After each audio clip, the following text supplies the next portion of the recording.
Hello and welcome back to revise GCSE history.co.uk. This is the third video in the topic of ancient Roman medicine, and in this video today we're going to be looking at the work of Galen, who was a famous Roman doctor. Well, he was a Greek doctor, but he worked in ancient Rome. So who was Claudius Galen? There's a picture of him up here. There we are, that's Galen. Let's put him back in that corner. So, who was Claudius Galen? Galen was a physician, that's what he was most famous for, writer and a philosopher. He became the most famous doctor in the Roman Empire. Galen was born in ancient Greece. He travelled to improve his medical knowledge and visited the famous medical school at Alexandria. He gained practical experience as a surgeon at a gladiator's school, and he learnt to deal with stab wounds, broken bones and other major injuries. In ancient Rome, he became doctor to the Roman emperor and a teacher of other doctors. What was he famous for? Claudius Galen. This bust here shows Galen too. So he emphasised the importance of Hippocrates' methods, believed that illness was caused naturally, not by gods and spirits. He told doctors to observe, record and use their experience of past cases.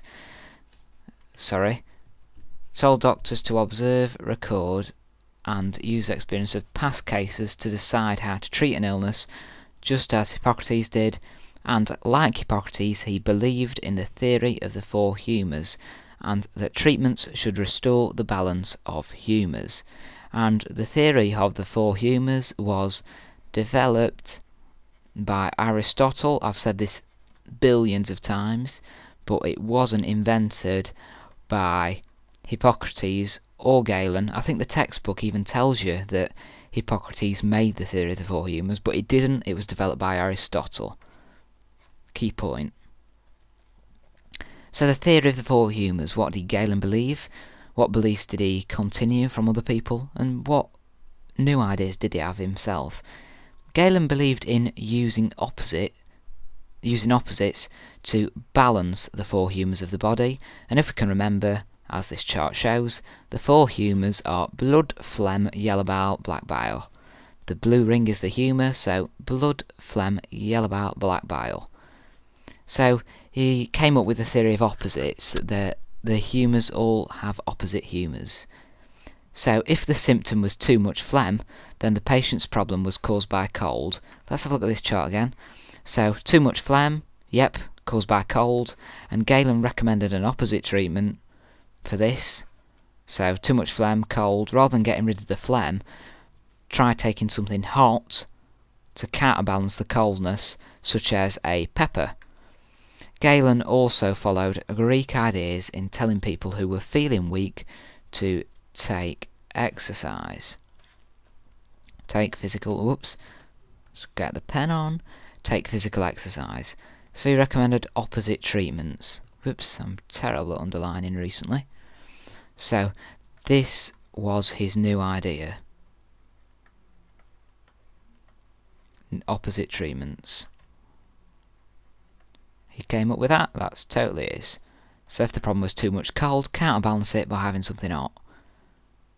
So dissection, what were Galen's beliefs about dissection?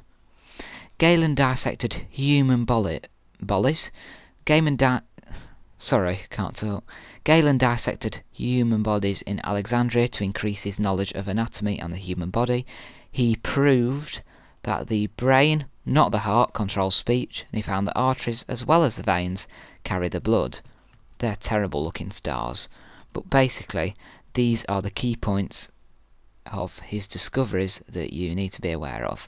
There we are, that's better to have an actual star. Let's just copy that. Should have done this sooner. So these are three discoveries that Claudius Galen, made. So he proved that the brain, not the heart, controls the speech, arteries as well as veins carry blood around the body, and using both humans and animals for his dissections, he proved that the animal's anatomy is different from that of humans.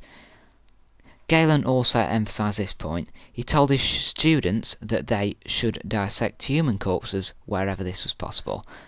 And this source here illustrates the importance of that. Just taking this from the textbook. Human bodies are the subject which you should first get to know. Sorry, I really can't speak today. At Alexandria, this is very easy, since the physicians in that country let their students inspect human bodies for themselves. We're talking about dissection. Try to get to Alexandria, but if you can't manage this, it is not impossible to get to see human bones. I have often had the chance to do this where tombs have been broken. Once I examined the skeleton of a robber lying on a mountainside. If you don't have the luck to see anything like this, you can still dissect an ape. For this you should choose apes which most resemble men. In the apes which walk and run on two legs, you should find other parts, as in man. That's from a book by Galen called On Anatomy, published in 190 AD. That source just illustrates the importance of dissecting human corpses, and Galen emphasised to his students that they should try to do this wherever possible. Although if you can't get hold of human bones, if you can't go to Alexandria, dissect apes, it's not quite as good, but you can still make do. And Galen, working in the rest of Rome, sometimes had to make do by dissecting apes and pigs rather than human bodies, because although human dissection was allowed in Alexandria, it was banned in the rest of ancient Rome. Medical books. What were Galen's medical books then? So, the medical books written by Galen, and Galen wrote over 60 books on medicine, 60 medical books. So Galen's books combine these three ideas. The first thing they combined was careful observation. What observations did Galen make? Second, theory of the four humours. This continued Aristotle's ideas and also contained his new idea about the use of opposites. And finally, dissection and surgery, the knowledge that Galen gained from dissection. So, this text box here gives a bit more information.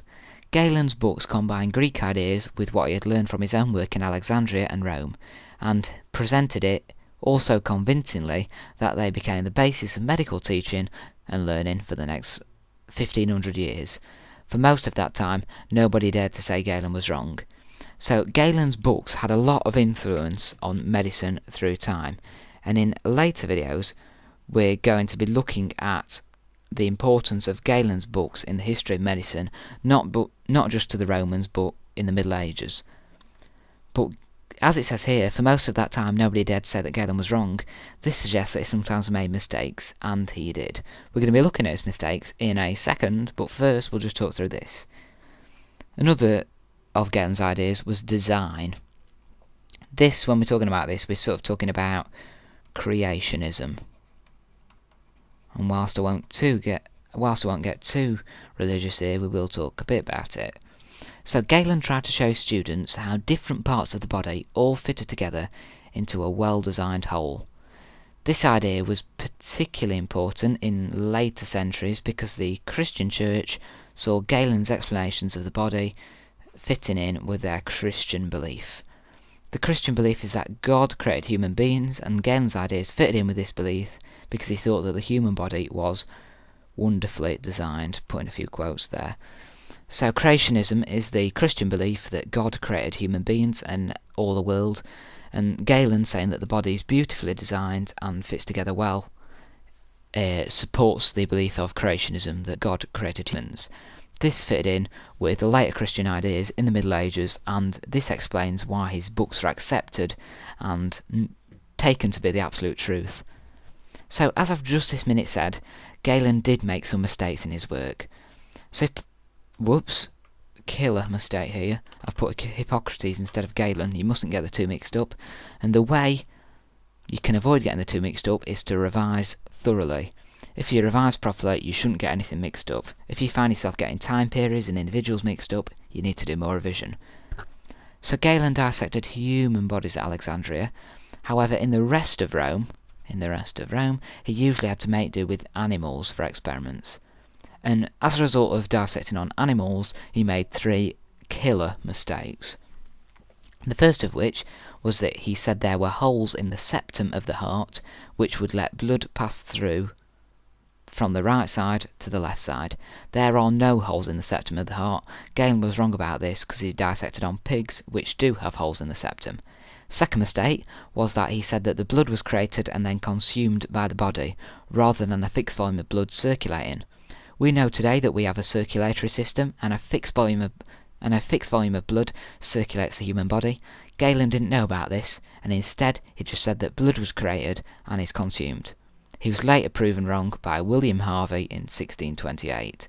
So that was proven wrong, but for the purpose of this video, you don't need to know that.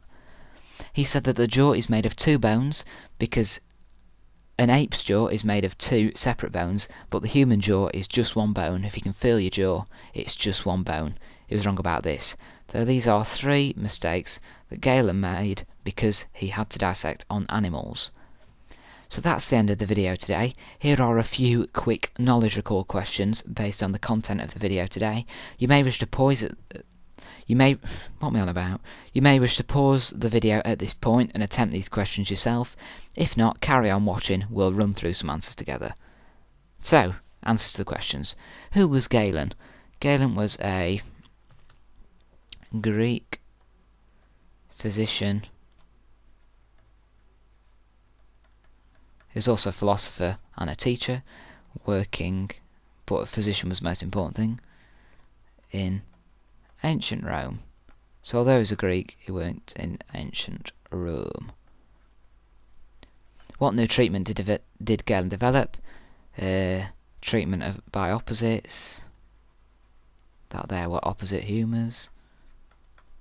Opposites. Galen encouraged doctors to dissect human bodies where possible.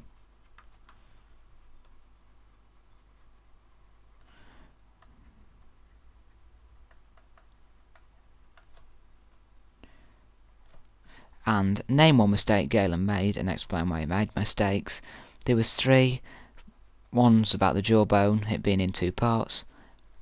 Holes in the septum, and the third is circulation. He said it didn't happen. And he made mistakes because he used animals in experiments rather than human corpses. However, when he worked at Alexandria, he could use humans. That helped him to prove that the anatomy of humans is different from that of animals. So there are the answers to the quick 4 quiz questions. I hope you've found the video today useful. Thank you for watching, and I hope to see you again soon.